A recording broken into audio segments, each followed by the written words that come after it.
আয়েশা সিদ্দিকা রাদিয়াল্লাহু তাআলা আনহার বর্ণনা, মুসলিম শরীফের 3022 নম্বর হাদিস। আয়েশা রাদিয়াল্লাহু তাআলা আনহা তার ভাগিনাকে ডাক দিয়ে বলতেছে, ভাগিনা একটু শোনো, তোমার সাথে কথা আছে। ইয়াবনা উখতি উমিরু আই ইস্তাগফিরু লিআসহাবি রাসূলিল্লাহি সাল্লাল্লাহু আলাইহি ওয়াসাল্লাম ফাসাব্বুহুম।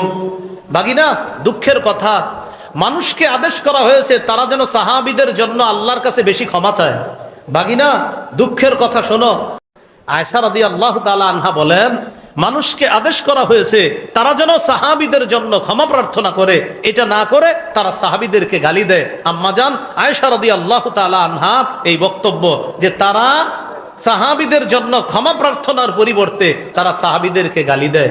আল্লাহ আমাদেরকে হেফাজত করেন, আল্লাহ আমাদেরকে হেফাজত করেন। তাহলে বলেন, সাহাবীদেরকে কি কখনো আমরা গালি দিব?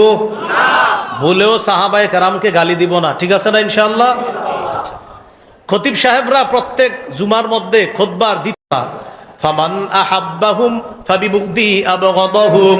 আমার সাহাবীদেরকে কেউ যদি মহব্বত করে, ফামান আহাব্বাহুম ফাবিহুব্বি আহাব্বাহুম, কেউ যদি আমার সাহাবীদেরকে ভালোবাসে, তারা কেমন যেন আমি নবীকে ভালোবাসার কারণেই সাহাবীদেরকে ভালোবাসে। আচ্ছা, এটা একটু বুঝেন এই জায়গাটা। সবাই বলেন একসাথে, বলেন আমরা সাহাবীদেরকে ভালোবাসি। বলেন, নবী বলে তার মানি তোমরা আমাকে ভালোবাসো। এই যে আমরা বললাম সাহাবীকে ভালোবাসি, নবী বলেন আচ্ছা আচ্ছা সাহাবীদেরকে ভালোবাসো, হ্যাঁ তার মানে আমাকে ভালোবাসো বলেই আমার সাহাবীদেরকে ভালোবাসো। আমরা নবীকে ভালোবাসি কারা কারা? সবাই ভালোবাসি তো? হাত তুলে রাখি। নবী বলেন আমাকে ভালোবাসো বলেই সাহাবীকে ভালোবাসো, হাত নামান। তাহলে নবী বলেন আমার সাহাবীদেরকে যারা ভালোবাসে কেমন যেন আমাকে ভালোবাসার কারণেই সাহাবীকে ভালোবাসে। সুবহানাল্লাহ। ওয়ামান আবগাদাহুম ফাবিবুগদি আবগাদাহুম। যারা আমার সাহাবীর সমালোচনা করে, যারা তাদেরকে কষ্ট দেয়, যারা তাদেরকে নিশানা বানায়, তারা কেমন যেন আমার প্রতি বিদ্বেষ রাখে বলে আমার সাহাবীদের প্রতি বিদ্বেষ রাখে। বলেন তো, সাহাবীদের প্রতি বিদ্বেষ রাখা মানে কার প্রতি বিদ্বেষ রাখা? নবীর প্রতি। বলেন তো, সাহাবীদের প্রতি বিদ্বেষ রাখা মানে কার প্রতি বিদ্বেষ রাখা? নবীর প্রতি। আল্লাহ আমাদেরকে হেফাজত করেন, আমিন। 8 নাম্বার দৃষ্টান্ত, একটা কিতাব আছে নাম ফাতহুল মুগীস। ফাতহুল মুগীস 3 নাম্বার খণ্ড 101 নম্বর পৃষ্ঠা। আবু যুরআ আর-রাজি রাহমাতুল্লাহি আলাইহির বর্ণনা, তিনি বলেন, ইযা রাআইতার রাজুলা ইয়ানতাকিসু আহাদাম মিন আসহাবি রাসূলিল্লাহি সাল্লাল্লাহু আলাইহি ওয়াসাল্লাম ফাআলাম আন্নাহু জিন্দিক। অনুবাদটা সবাই মিলে করি, বলেন, যখন তুমি দেখবে, বলেন, কোন ব্যক্তি নবীর সাহাবীকে ছোট করে, নবীর সাহাবীর সমালোচনা করে, নবীর সাহাবীর নিন্দা করে, তুমি জেনে নিবা ওই ব্যক্তি জিন্দিক। কি বলছে ওই ব্যক্তিরে? তাহলে বলছেন কেউ যদি নবীর সাহাবীর সমালোচনা করে, নবীর সাহাবীর নিন্দা করে, তাহলে তুমি মনে রাখবা, তুমি জেনে নিবা সে জিন্দিক। জিন্দিক হওয়ার কারণে নবীর সাহাবীর সমালোচনা করে।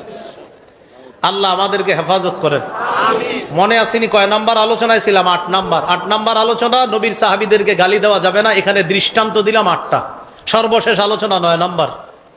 নবীর সাহাবীদের মধ্যে একজন মজলুম সাহাবী, যাকে আমরা খালি নিশানা বানাই প্রত্যেক বছর মুহররম মাসে, তার নাম আমিরে মুআবিয়া রাদিয়াল্লাহু তাআলা আন। কোন সাহাবী? আমিরে মুআবিয়া। তার ব্যাপারে একটু শুনি। তিরমিজির হাদিস 3842, 3842 নম্বর হাদিস। এই হাদিসের মধ্যে আসছে রাসূলুল্লাহ সাল্লাল্লাহু আলাইহি সাল্লাম বলেন, আল্লাহুম্মা জাআলহু হাদিয়া মাহদিয়া ওয়াহদি বিহি। আল্লাহ আপনি মুআবিয়াকে হেদায়েত দান করেন, আল্লাহ আপনি মুআবিয়াকে পথপ্রাপ্ত বানায়া দেন, আল্লাহ মুআবিয়ার মাধ্যমে আপনি অসংখ্য মানুষকে হেদায়েত দান করেন। নবী কি বললেন? আল্লাহ আপনি মুআবিয়াকে এমন বানান যে আল্লাহুম্মা জাআলহু হাদিয়া, মুআবিয়াকে এমন বানান যে অন্য মানুষকে সে পথ দেখাবে, সঠিক পথ দেখাবে, তাকে এমন বানান। মাহদিয়া, তাকে নিজেকেও আপনি হেদায়েত প্রাপ্ত বানান, সেজন্য অন্যকে হেদায়েতের রাস্তা দেখায়, এমন বানান। আবার তাকেও আপনি হেদায়েত প্রাপ্ত বানান। ওয়াহদি বিহি, আল্লাহ তার মাধ্যমে অসংখ্য মানুষকে হেদায়েতের রাস্তা দেখায় দেন। এটা নবীজির দোয়া।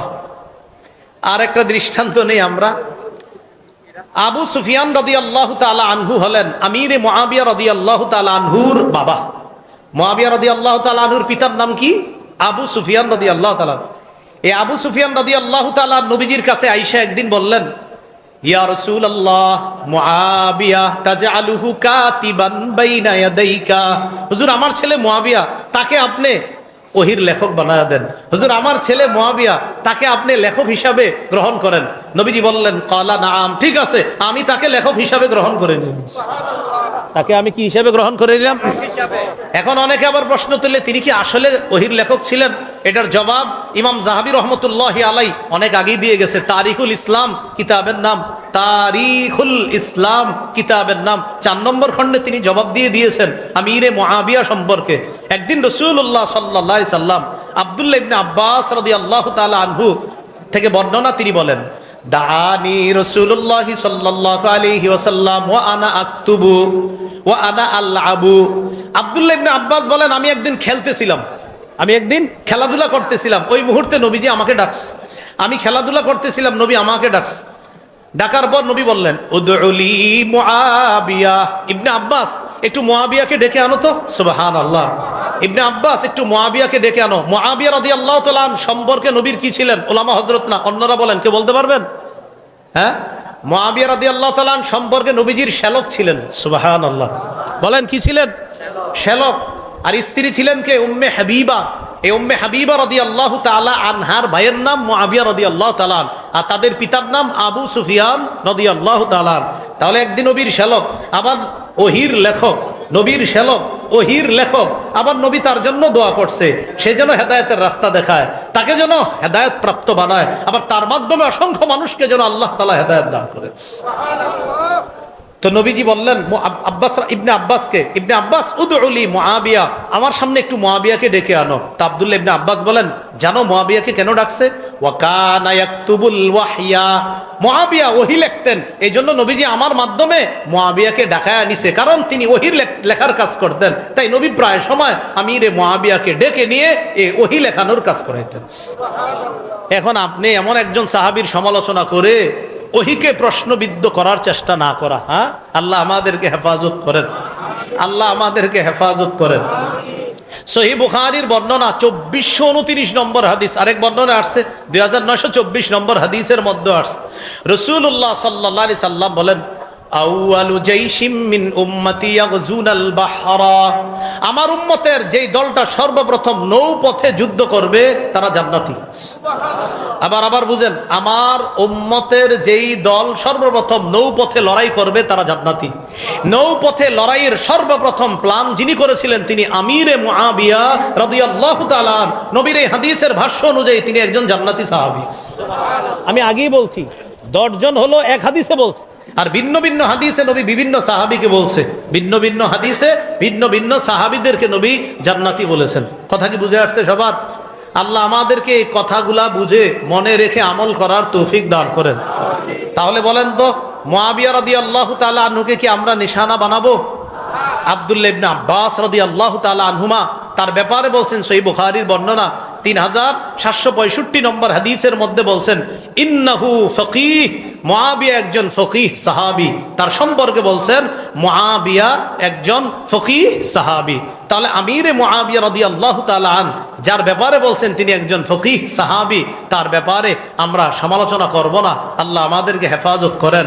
মনে রাখবেন, ওমর ফারুক রাদিয়াল্লাহু তাআলা আনহুর জামানায় ফিলিস্তিন বিজয় হলো, যাকে গভর্নর বানাইলেন আবু উবাইদা ইবনুল জাররাহ, তিনি ইন্তেকাল করলেন।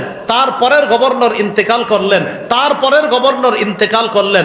এরপরে গভর্নর হয় যিনি, তিনি আমিরে মুআবিয়া রাদিয়াল্লাহু তাআলা 19 হিজরিতে আল্লাহ তাআলা আমিরে মুআবিয়া রাদিয়াল্লাহু তাআলা অসাধারণ বিচক্ষণতা আর কৌশলের মাধ্যমে গোটা সিরিয়াটা আল্লাহ মুসলমানদের হাতে দিয়ে দিয়েছে।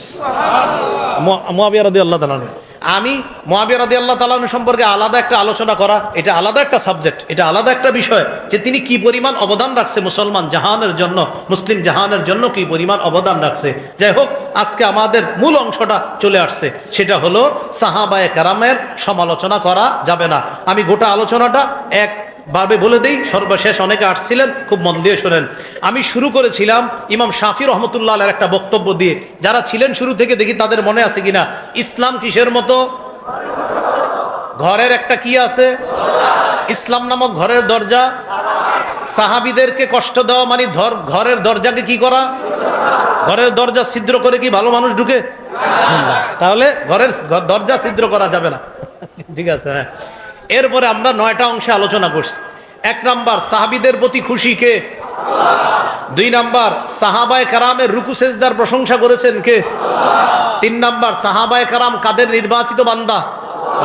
4 নাম্বার, সাহাবায়ে কেরাম গোটা উম্মতের মধ্যে শ্রেষ্ঠ উম্মত, এই কথা কোরআনে বলেছেন কে? 5 নাম্বার, এই উম্মতের নিরাপত্তা স্বরূপ কারা? 6 নাম্বার, এই উম্মতের জন্য কল্যাণ কারা? এই তো মাশাআল্লাহ আপনাদের মনে আছে, উম্মতের জন্য কল্যাণ কারা বলেন? হ্যাঁ, এই 6 নাম্বার কি ছিল? এটা এই উম্মতের জন্য কল্যাণ সাহাবারা।